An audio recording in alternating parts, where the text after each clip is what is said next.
Direto de Brasília, com Eliane Cantanhede.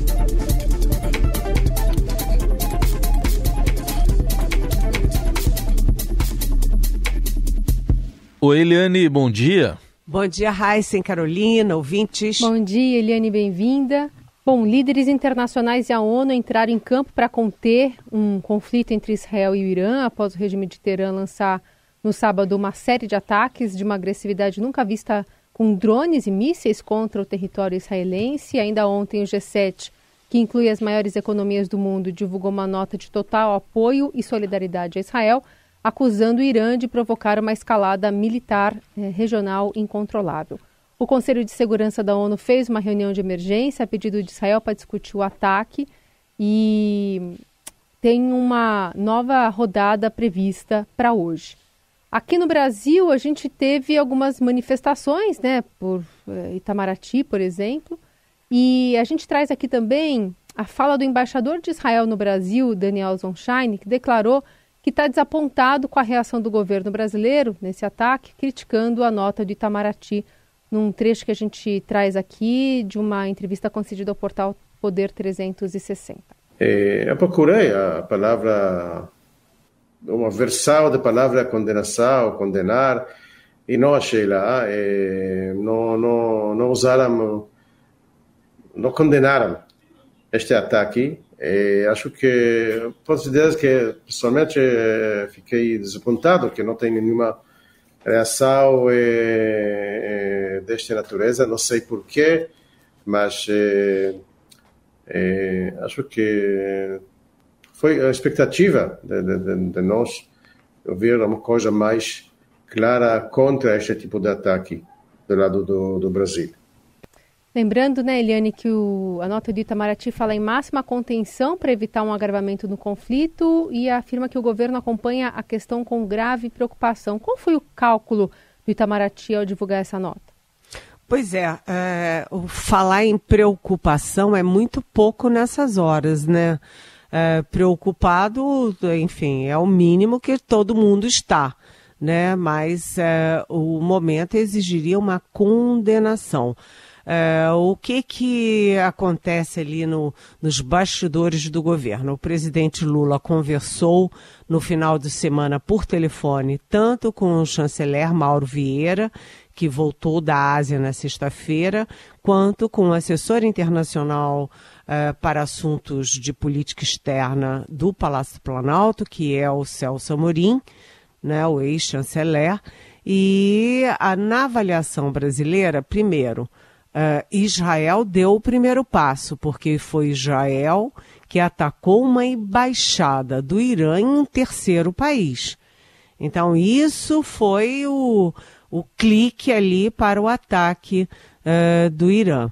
Segundo, o Irã, isso é uma novidade, não é exatamente novidade, mas é uma nova etapa nas relações Irã e Israel, já que o Irã nunca tinha se aventurado a atacar o território de Israel.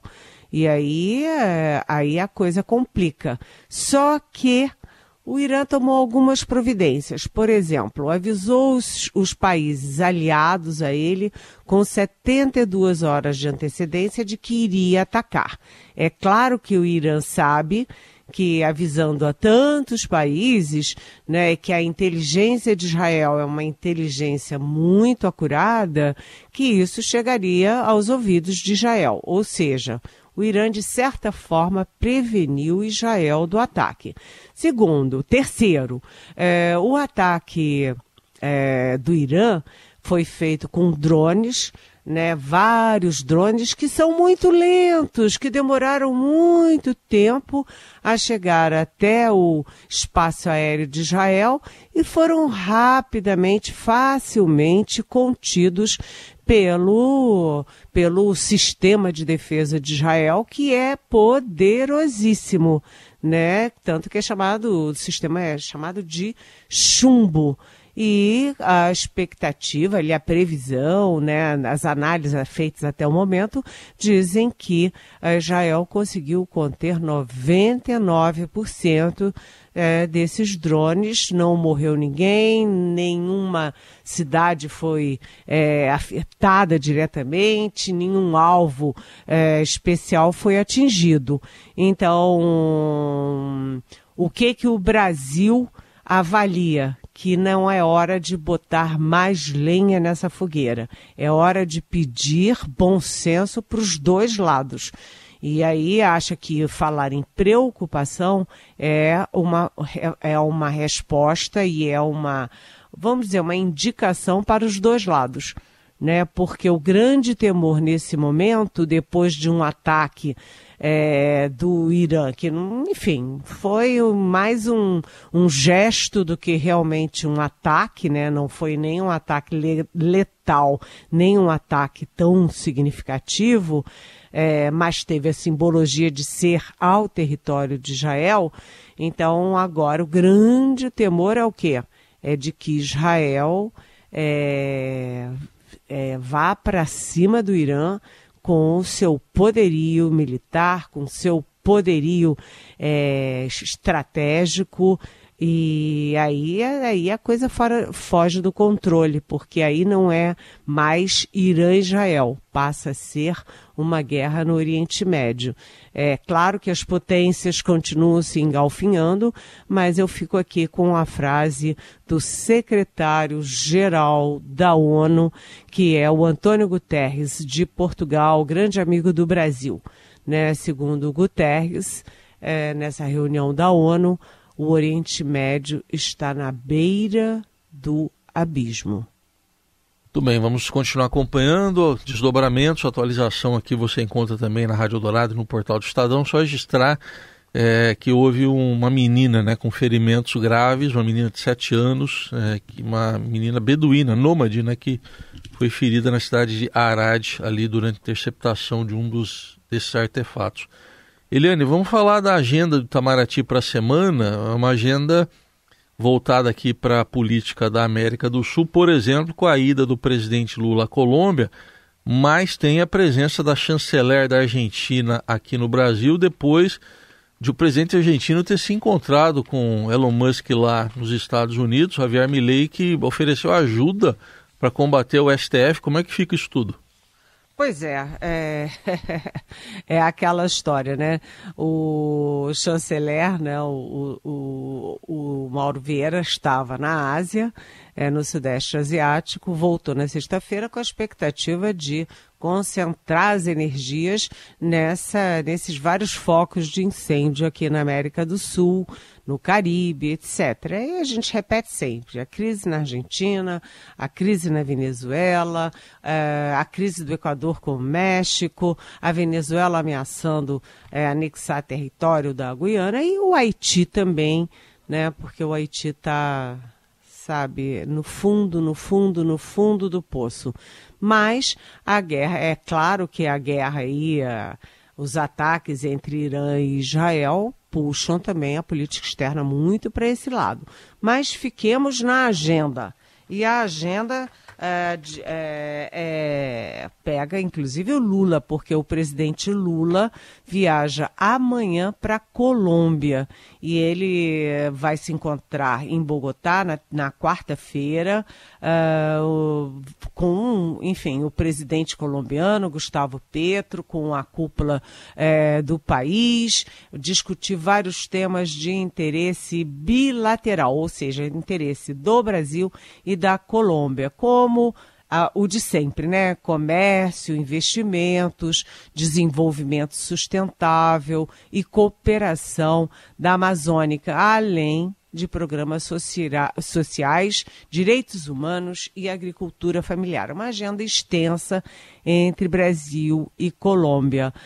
Lembrando que a Colômbia sempre teve governos de direita. Nos primeiros mandatos do Lula, a relação com a Colômbia não era um passeio, não era uma maravilha, mas o Petro é mais centro-esquerda e o Lula está num processo de aproximação com a Colômbia, que é um país importante para o Brasil, inclusive para as negociações com a Venezuela.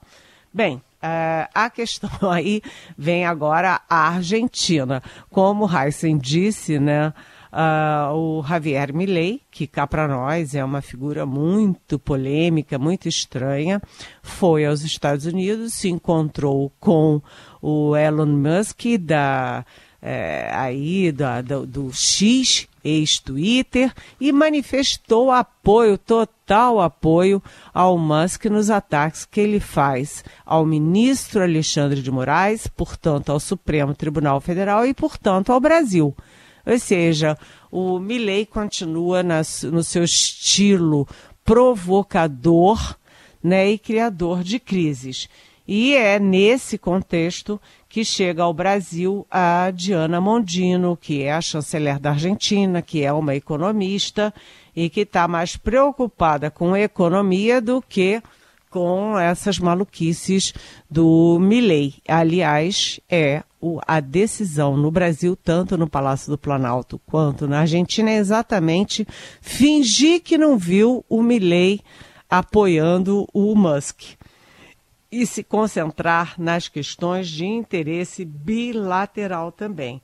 Então, a gente tem aí uma expectativa de que a conversa entre Mondino e Mauro Vieira, né, os dois chanceleres, seja uma conversa de gente séria, de gente não provocativa e gente que quer resolver problemas e criar pontes, que é o que fazem, né, os ministérios de relações exteriores mundo afora. E ela também, a Mondino, além de vir a Brasília, vai também a São Paulo ter contatos com o mundo empresarial e financeiro do Brasil. A gente sabe que Brasil e Argentina, gostem ou não um do outro, estão umbilicalmente ligados, né? Eles são muito importantes um para o outro, no Mercosul, na América do Sul, etc.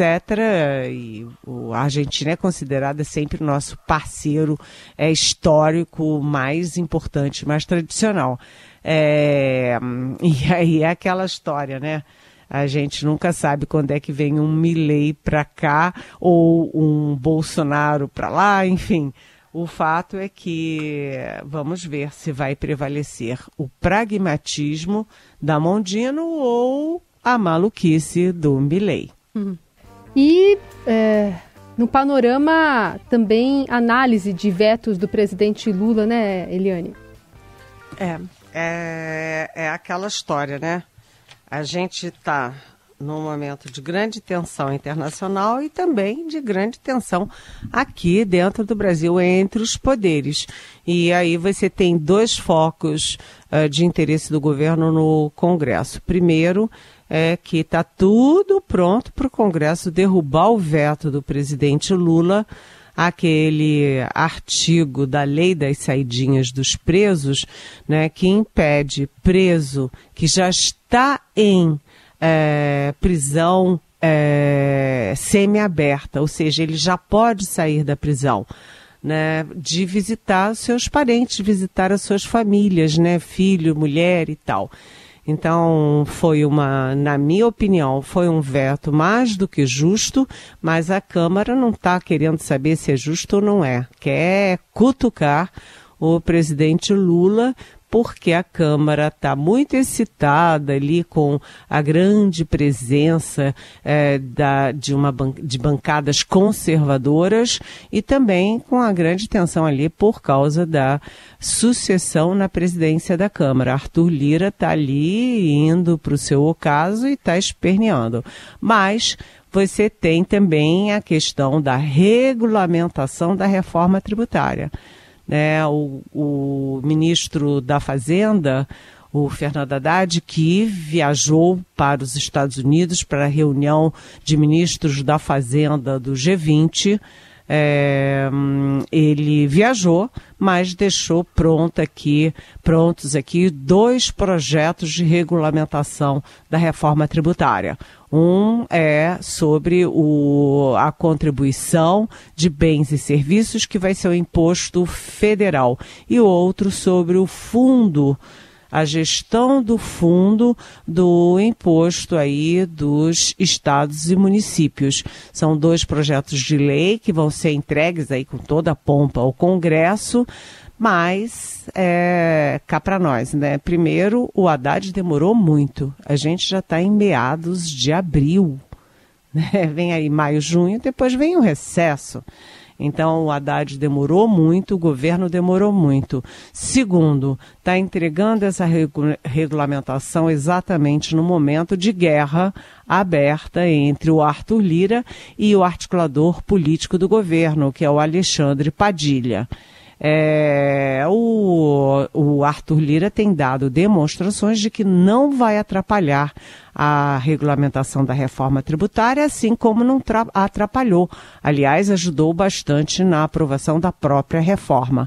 Mas, como o Congresso está muito imprevisível e as bancadas ali bolsonaristas de direita estão muito assanhadas, é bom o governo não fechar o olho, não. Ficar bem esperto, porque as negociações vão ser muito duras.